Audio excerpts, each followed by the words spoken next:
রাসূল সাল্লাল্লাহু আলাইহি ওয়াসাল্লাম বলেন, তোমার বিবি যে নেককার বুঝবা কেমনে? 4 গুণ দেখলে বুঝবা তোমার বিবি নেককার। কয় গুণ?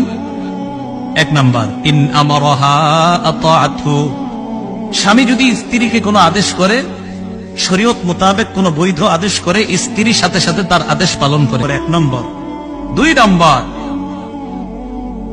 নম্বর, স্ত্রীকে যখন স্ত্রীর দিকে তাকায় স্বামী, ওয়া ইন নাযারা ইলাইহা সাররাতহু, কখনো যদি স্ত্রীর দিকে তাকায়, স্ত্রী এমন একটা অঙ্গ ভঙ্গি স্বামীর সামনে করে যে সাথে সাথে ওই স্বামীর মনটা আনন্দিত হয়ে যায়। স্বামী যদি কোনো কারণে শপথ করে স্ত্রীর ব্যাপারে, রাসূলুল্লাহ সাল্লাল্লাহু আলাইহি ওয়াসাল্লাম বলেন, নেককার বিবি 1 নাম্বার তাকে হুকুম করলে হুকুম পালন করে।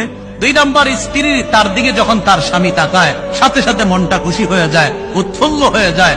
3 নাম্বার, যখন কোনো কসম করে এই কসম থেকে উদ্ধারের ব্যবস্থা করে দেয়।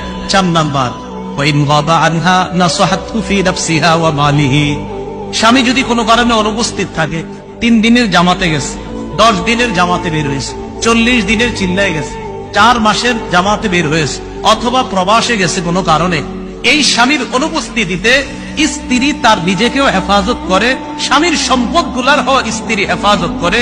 রাসূল বলেন, এই 4 গুণ যখন পাওয়া যাবে বুঝবা তুমি একজন নেককার দিনদার স্ত্রী পেয়ে গেছো।